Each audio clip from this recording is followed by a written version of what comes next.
This is now another tracing of induction in a patient with a subcutaneous ICD using the primary vector and with only one shock zone programmed at 180 beats per minute. You can see here the 50 Hz burst with induction of a very fast polymorphic ventricular arrhythmia with important changes, bit-to-bit changes in the amplitude of the signals, explaining these large areas of undersensing and the delay before the occurrence of the first T markers and before the onset of the charge. So from the onset of the sensing at second 14 to the onset of charge at second 32, there are 18 seconds before the onset of charge. Now you can see the shock which is delivered after 24 seconds of arrhythmia, and the shock is efficient with a return to sinus rhythm. So in this patient, the time to therapy was quite long, 24 seconds. This time to therapy encompasses the total time to detect a ventricular arrhythmia, the charge capacitors, and the confirmation of the sustained nature of the ventricular arrhythmia before the delivery of the shock. We know that on average, the time to therapy is much longer in subcutaneous devices compared to transvenous devices. Rather than analyzing rhythm on a beat-to-beat basis, subcutaneous ICDs are designed primarily for rhythm detection of VF and hemodynamically unstable VTs. Accurate classification of individual cardiac EGM is not critical, and we know that in a large number of patients we have to accept a certain degree of undersensing.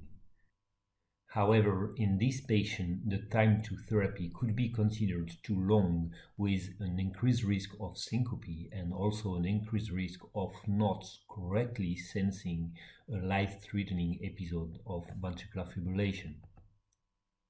By design, you cannot reprogram the sensing parameters in a subcutaneous ICD. You cannot modify the sensing profile. There are two parameters that you can modify. You can program or deprogram a conditional zone where the device will be less sensitive, and you can modify also the rate cutoffs for the shock zone.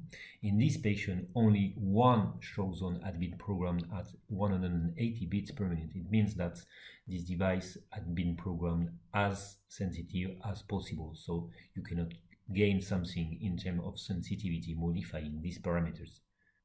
There is another parameter that you can reprogram. The sensing vector is selected via an automatic process at implant, but it is subject to manual override by the physician via the programmer.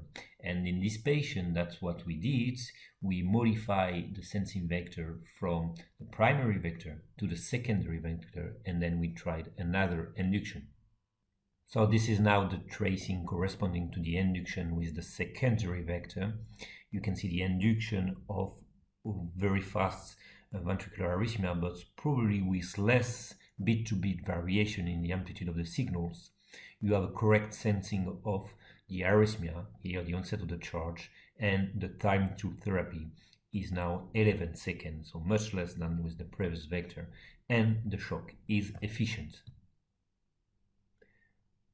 So in this patient, we could find in solution in terms of the quality of sensing by changing the sensing vector, but you need also to consider that the characteristics of the end-use arrhythmia are determinant in the quality of sensing, and probably here you see less variation in the amplitude of the signals, explaining also in part the improvement in the quality of sensing.